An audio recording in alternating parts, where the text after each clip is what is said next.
I'm sure a lot of you have seen the news about Beirut by now, but in case you haven't, a massive explosion erupted in the port of Beirut in the evening of August 4th. A warehouse containing about 2,700 tons of ammonium nitrate blew up, killing at least 200 people, injuring thousands, and leaving between 200,000 and 300,000 people homeless.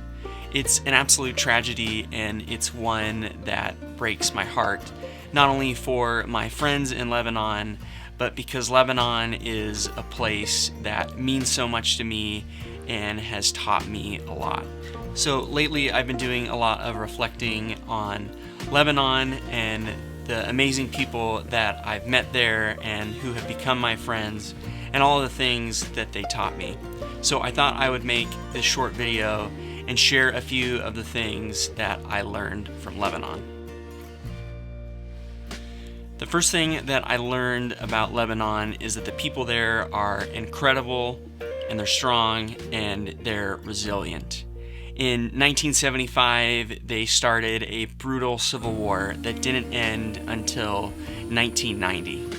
And to make matters worse, from 1990 to 2005, they were occupied by some of their neighboring nations, including Syria. And if you've followed the news about the region in recent years, you'll know that shortly after this, the Syrian refugee crisis exploded, and it led to a couple million refugees coming into Lebanon seeking shelter and asylum from the violent conflict that they were running from. And this is a unique situation for the people of Lebanon because just literally several years prior, they had just gotten rid of these people who were their occupiers, people who caused them harm, took their resources, saw friends and family members die because of the violence and occupation.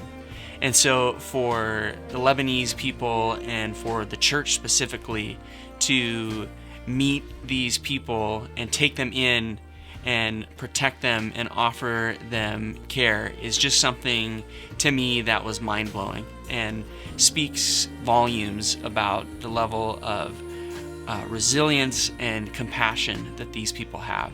And so getting to spend some time there for me was really transformative. I went in 2015 and then again in 2017 to produce a couple of documentary projects about the Syrian refugee crisis.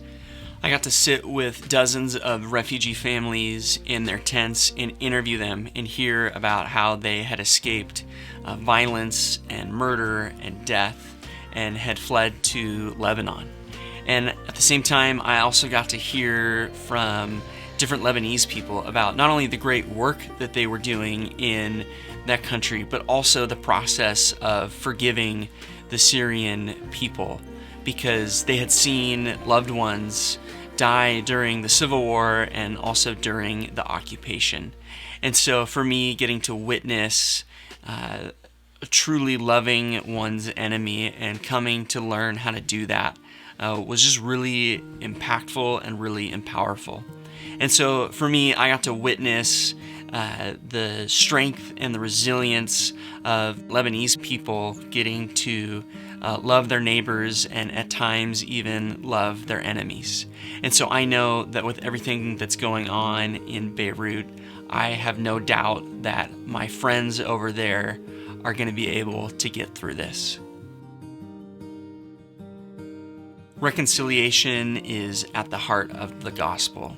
There's a verse that I kept coming back to during my trips to Lebanon. It's Revelation 21, 1 through 5, and it says this: "Then I saw a new heaven and a new earth, for the first heaven and the first earth had passed away, and the sea was no more.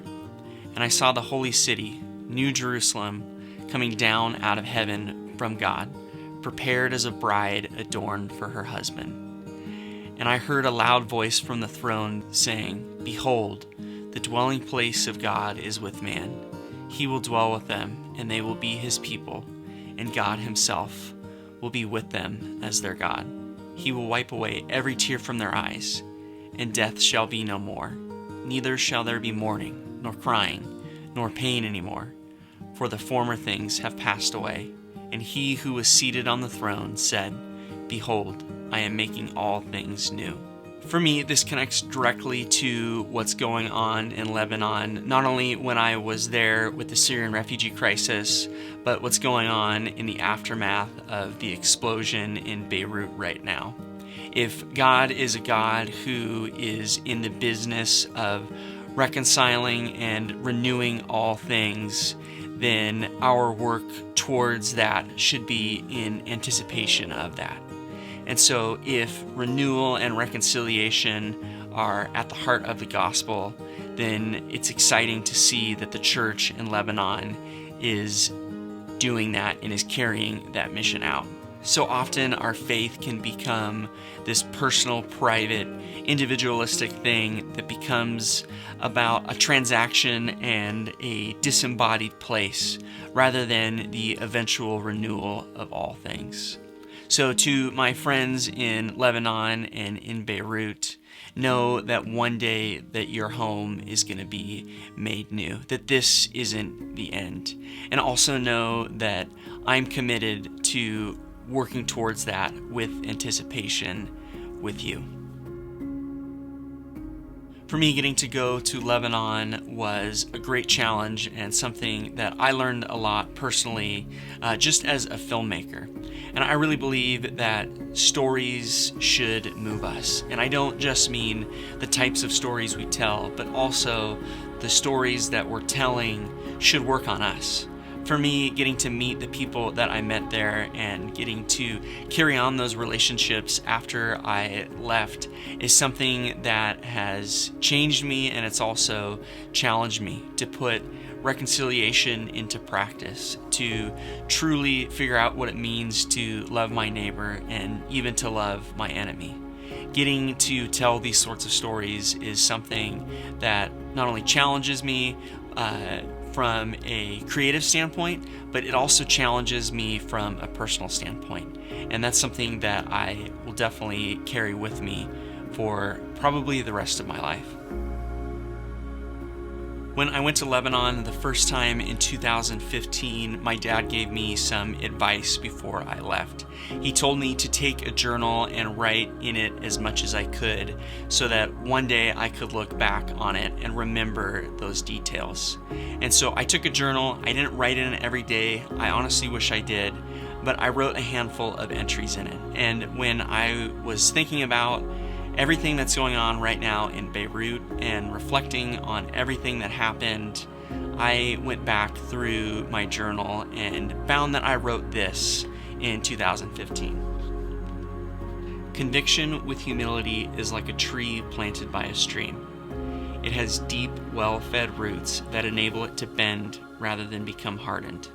It is to leave the paradox intact and the tension unsolved, to hold everything with an open hand. What I'm getting at is that Lebanon taught me that it's okay to not have all the answers.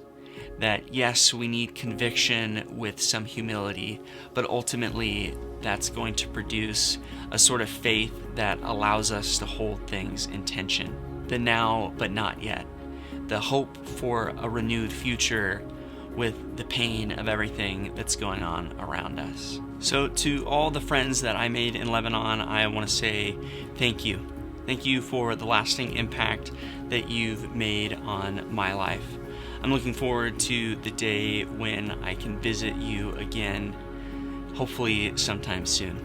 And to all my friends who are here in the States, I wanted to just give you a little bit of an insight into what Lebanon and Beirut really means to me.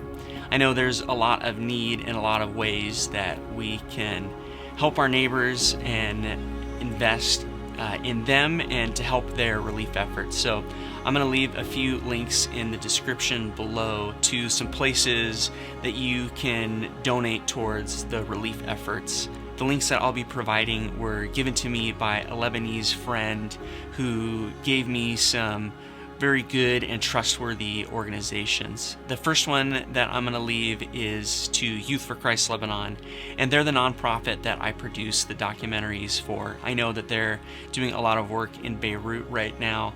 If that's something you're interested in, it would really mean a lot to me. As always, thanks guys for watching, and I'll catch you in the next one.